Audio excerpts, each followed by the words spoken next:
Assalamualaikum warahmatullahi wabarakatuh. Saya Rauda Martita Ihara. Saya Dayan Tamara. Kami dari Prodi Ilmu Hukum semester 1. Sini akan menjelaskan tentang unsur al-nahwi dan al-arabi, kajian tentang landasan ilmu nahwu. Ilmu nahwu merupakan ilmu yang sangat penting dalam pembelajaran bahasa Arab karena berisi tentang kaidah dan tata bahasa Arab. Selama ini, para pembelajaran bahasa Arab masih banyak yang belum memahami landasan dari terbentuknya ilmu nahwu.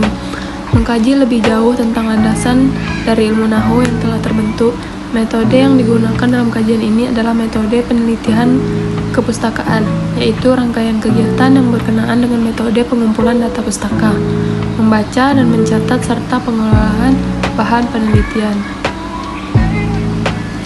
Hasil dari kajian ini adalah bahwa kaidah-kaidah nahwu yang telah kita ketahui selama ini tidak serta-merta ada dan tersedia, namun telah dirumuskan dengan kerja keras dan kecermatan yang tinggi oleh para ahli nahwu melalui 4 sumber, yaitu sama, ijma, qiyas, dan istishab. Usul nahwi dapat dikatakan sebagai pondasi kata bahasa Arab. Kedudukannya terdapat nahwu sama seperti kedudukan usul fikih terhadap fikih. Yang pertama meletakkan landasan bagi yang kedua. Kedudukan keduanya bisa dianggap lebih tinggi daripada nahwu atau fikih. Tetapi usul nahwu tetap bersifat khusus karena berkaitan dengan bidang dan spesifik, yaitu tata bahasa Arab nahwu. Ilmu nahwu adalah disiplin ilmu yang bertujuan untuk dapat memahami teks-teks berbahasa Arab. Ilmu nahwu dikodifikasi oleh Imam Abu Aswad al-Duali atas instruksi Imam Ali bin Abi Thalib saat beliau menjadi pejabat sebagai khalifah. Ide ini dilatar belakangi oleh beberapa faktor, diantaranya faktor agama dan faktor sosial budaya. Dari faktor agama, nahwu memiliki tujuan untuk menyangga Al-Quran dari kesalahan. Ilmu nahwu memiliki peran yang sangat penting terhadap pencapaian dan keberhasilan seseorang. Pembelajaran bahasa Arab karena ilmu nahwu mengkaji keilmuan tata bahasa Arab itu sendiri. Mengetahui sejarah munculnya ilmu nahwu bagi seseorang yang sedang belajar bahasa Arab akan mempermudah pemahaman terhadap ilmu nahwu itu sendiri. Karena ilmu nahwu adalah ilmu yang berisi tentang tata bahasa Arab, maka menjadi sangat penting untuk dilakukannya kajian berkaitan dengan landasan ilmu nahwu yang salah satunya berisi tentang sumber dari ilmu nahwu itu sendiri. Usul nahwu sangat penting dipelajari oleh para pembelajaran bahasa Arab karena ia merupakan landasan dan epistemologi nahwu. Dalam usul nahwu dibahas mengenai sumber-sumber dalil-dalil dan prinsip penemuan nahwu serta pengkaji berbagai perbedaan pendapat di kalangan nuhat.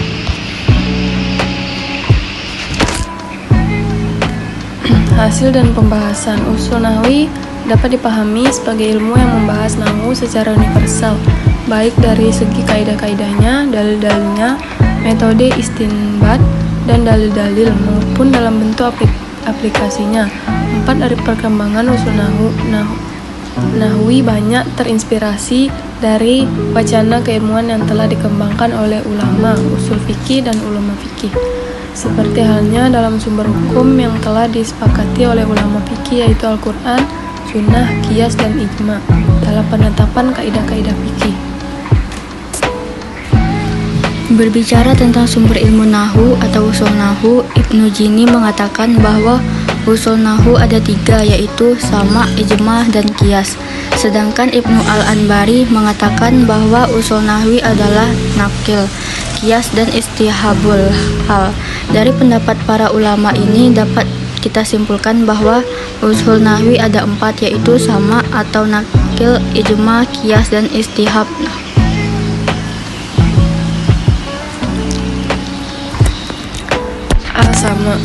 Sama merupakan istilah yang digunakan oleh Suyuti, sedangkan Ibnu Al-Anbari menggunakan istilah nakil. Kedua istilah ini pada hakikatnya sama. Ibnu Al-Anbari menggunakan istilah nakil karena membagi sumber nahwu dan berpendapat bahwa sumber nahwu terbagi menjadi 2, yaitu sumber manqul dan sumber maqul. Sama atau nakil merupakan sumber pertama dari usul nahwi, sebagaimana dalam usul fikih yaitu Al-Quran dan Sunnah. Ibnu Al-Anbari mendefinisikan bahwa sumber nakil adalah Perkataan orang Arab yang fasih. 1. Al-Quran. Para ulama tidak memiliki perbedaan pendapat terhadap kehujahan Al-Quran dan sepakat bahwa Al-Quran merupakan perkataan Arab yang paling fasih dan paling dapat diyakini kebenarannya, jauh dari penyimpangan dan menggunakan bahasa Arab yang jelas. Para ahli nahwu mendefinisikan Al-Quran adalah kalamullah yang berlaku pada perkataan manusia, sehingga manusia berbicara dengan bahasa Arab dan Al-Quran diturunkan dengan bahasa Arab. Kedua, hadis Rasul. Hadis menjadi sumber nahwu yang kedua setelah Al-Quran, sebagaimana yang ada juga pada ilmu usul fikih. Alasan menjadikan hadis sebagai sumber kedua setelah Al-Quran adalah karena petunjuk Al-Quran yang memerintahkan untuk mentaati Rasulullah, dan fungsi hadis sebagai penjelasan terhadap ayat-ayat Al-Quran sebagaimana yang telah termaktub dalam Al-Quran.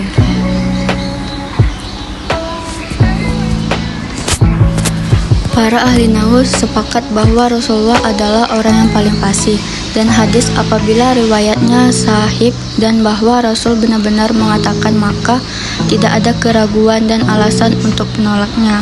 Akan tetapi beberapa ahli nahwu baik pada zaman dahulu maupun sekarang tidak menjadikan hadis sebagai sumber nahwu yang diambil hukum atau kesimpulan darinya lalu menetapkan hukum.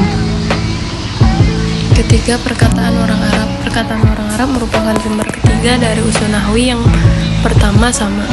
Maksud dari perkataan orang Arab adalah perkataan orang Arab yang berupa syair atau prosa sebelum datangnya Islam maupun setelahnya, hingga terjadinya kerusakan bahasa yang disebabkan oleh adanya al-muwalat dan tersebarnya lan dalam bahasa Arab.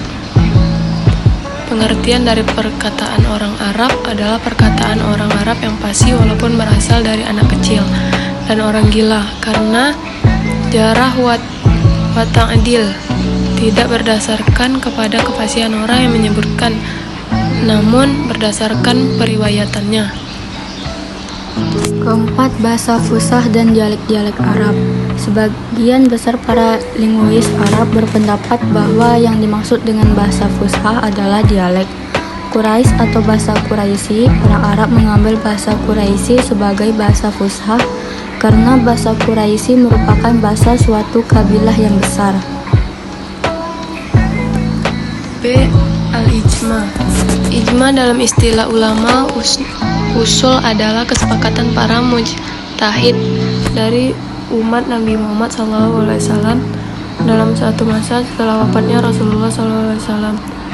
Terdapat suatu hukum syariat. Maksud kesepakatan di sini adalah kesepakatan terhadap satu perkara. Tidak ada ijma yang dilakukan oleh satu orang ulama.